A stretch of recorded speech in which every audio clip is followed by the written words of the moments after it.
Viewers, welcome to the TV84 special show. Today we will discuss about the situation between India and Nepal. After the imposition of the new constitution by Nepal, India opposed it. As you guys all know that there was a blockade, an undeclared blockade by India on Nepal. This economical blockade is against the international laws and Geneva Convention. Today, by Nepali organizations, a protest was organized by Nepali organizations under the leadership of Non-Resident Nepali Association, National Coordination Council of USA. Today we have the president of this organization, Dr.Keshab Paudel. Sir, first of all, we welcome to our studio, sir. Thank you. Thank you for having me here. Yeah. First of all, I would like to ask you that what is this whole situation between India and Nepal? I mean, at first the situation was good, but right now, after the imposition of new constitution, what is the story behind this? So as you already mentioned that the situation and the relation between two countries were very good and friendly until Nepal promulgated its constitution on September 20th. So India had few conditions. They wanted to have the constitution common for every ethnic group and every aspect of the society. But because it took so long, at least 8 years, to make the constitution, even though they had a little bit of conflict of interest, they decided to go ahead and promulgated the constitution. After that, some of the groups in the southern part of Nepal protested that, and they mentioned they are not happy with the constitution. And India took the side of those small groups, and they said, okay, if you don't fix that, we are not happy, we will not be happy. And they didn't tell us anything. They didn't tell anything to the government. But they imposed undeclared sanction to Nepal. Yeah. And that caused problem because, as you mentioned already, Nepal is a landlocked country. Yeah. And this is against the international law and the Geneva Convention. Nepal should get all the trades without any conditions or any preconditions. So they are dependent heavily on India for its transit and transport.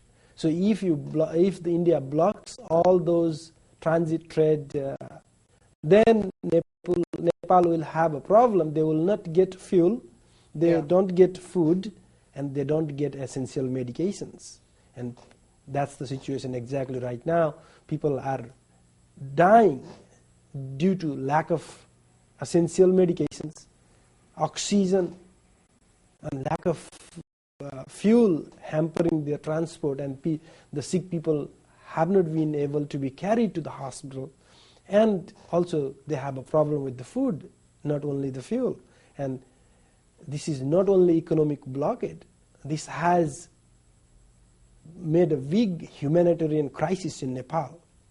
And this is against the humanity, not only between two countries' relation. This has brought attention to the international community, and this is a very big humanitarian crisis. As you mentioned that there are few groups in the South Nepal, southern side of Nepal, they are protesting against this, and India is backing them. What is exactly the situation with them? Why are they opposing it? So we don't know the detail, but because Nepal has a big long border with India in the southern part, and there are so many varieties of ethnic groups, people live in that area, and some of them have a very close relation to India, and they said, okay, they are not getting equal rights in constitution, and they are not getting equal attention that other people are getting, and also they are not happy with the demarcation of the states they recently made 7 states in Nepal during the promulgation of that constitution. And 2 of the states, they had a conflict. They wanted to have some geographical area to one or other state. That's why that demarcation of the states was in conflict. And the mainstream people who voted, almost 90% people voted on that constitution, but 10% who did not vote, they said, okay, this should not go ahead, we should not move forward until we fix this. But the other group of people are saying, okay, we can amend the constitution. Constitution is a document that is dynamic and it can be changed anytime. Why we have to wait to complete everything before promulgation? That's how they promulgated the constitution, and India backed them, saying that, okay, you should fix every and all aspect of the constitution before you promulgate. Now, because already promulgated, it's been more than 6 weeks or 2 months, and still they are not happy and they are not coming to the dialogue to resolve that issue. Instead, India is helping them to block the trade, all those areas, and then cause economic problem and medical problem and humanitarian problem. And also, I think there is some conflict between these demarcation to put some of the natural resources on that area. Some of the people are saying, okay, we want this Kosi River or the Karnali River or some other rivers or some lands to this area and not that area. That is just the internal problem. That should be resolved by the dialogue, by the people there. India should not have that kind of interest. That's how the Nepali people are feeling right now. As you said, that this is not just the economical blockade, this is even more than that. Fuel, medicinal facilities, each and everything is blocked, the food is blocked. What do you think that, I mean, how much disaster is this for the common people of the Nepal? So I would like to mention that Nepal had a very big earthquake last few months ago in April of 2015, and they had like 3 million people were affected then, and it was a big disaster, and $7 billion US was lost. Due to this blockade, 30 million whole country is affected, and in only 2 months almost $7 billion was lost. So this was a big problem than that very big disaster, a natural disaster. So this is kind of killing people without doing anything, like a slow poison. So you block all the trade, and then people don't have any access to food, access to medicine, access to any essential things for the life. What are the other areas of conflict with India? No, as I mentioned, there should not be any conflict. The relationship between the people of Nepal and India is long ago. They had a very cordial, friendly, and familial relation, and this is not something new. This has been going on for years and hundreds of years ago. And now the problem is like this is economical blockade, and then problem of religion. Some of the people in India think that, okay, Nepal should be a Hindu religion, Hindu country, Hindu state. The constitution declared that Nepal is a secular state. Yeah. So some of the people are not happy, but I don't know if that is the official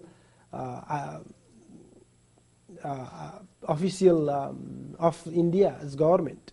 We don't know, but some of the people showed some dissatisfaction about that. And then, as you mentioned, some of the people are taking side of the small group of people. And the other thing, maybe some treaties they had for a long time with the water supplies, and water distribution and water resources.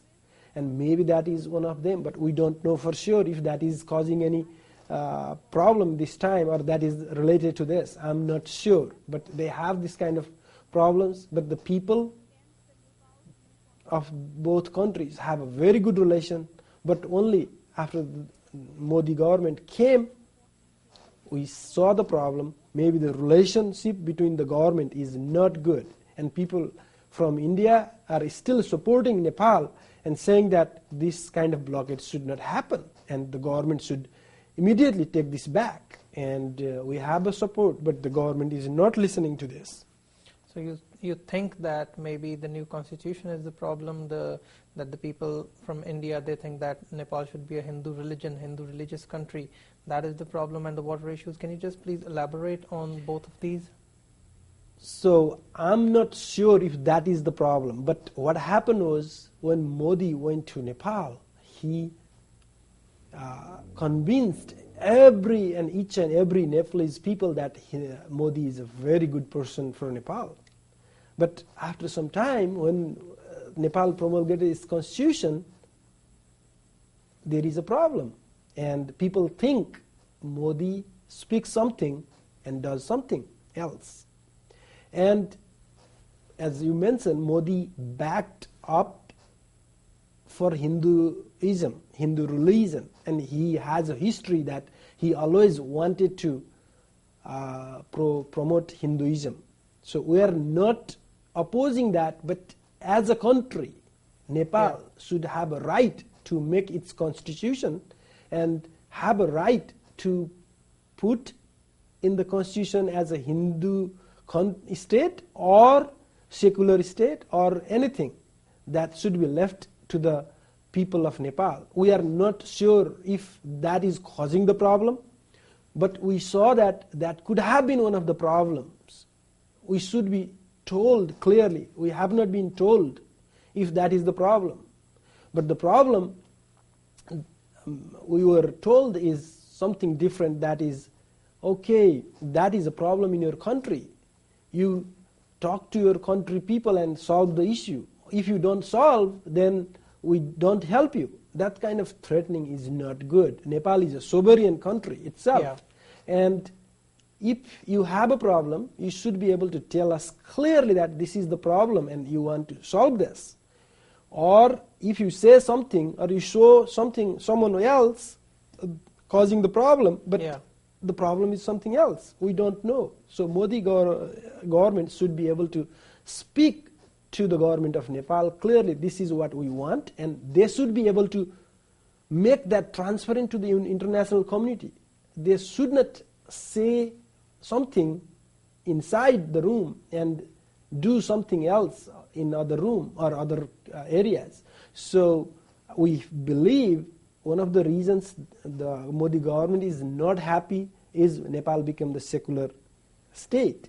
The other things, maybe they are taking sides of the small group of people. If that is real, we don't know. But the relationship between the people of Nepal among themselves is very good. If someone comes in between and pushes one group and makes them unhappy, and they will have a conflict. They should not do that, and that is the internal affair of Nepal. India is a very good friend, and the relationship should be in the friendship relation, equality, and mutual respect. If you have differences, the relationship will not foster. That will not be the better relationship. So we want from India is having equality, relationship in terms of equality and mutual respect. We want to respect India as our big brother, and because Nepal is a small neighboring country to India and everything, all the cultures and so many things are similar, we want to get similar respect from India too. So that's not happening due to Modi government right now. And the other thing, as you mentioned, maybe some conflict between India and Nepal due to some natural resources like water, but I'm not sure if that is causing the problem this time. That happened in the past, that caused problem, and they had some negotiations and they had some treaties and it went well. This time if they had a problem, they should talk to each other and come to the dialogue and solve that issue.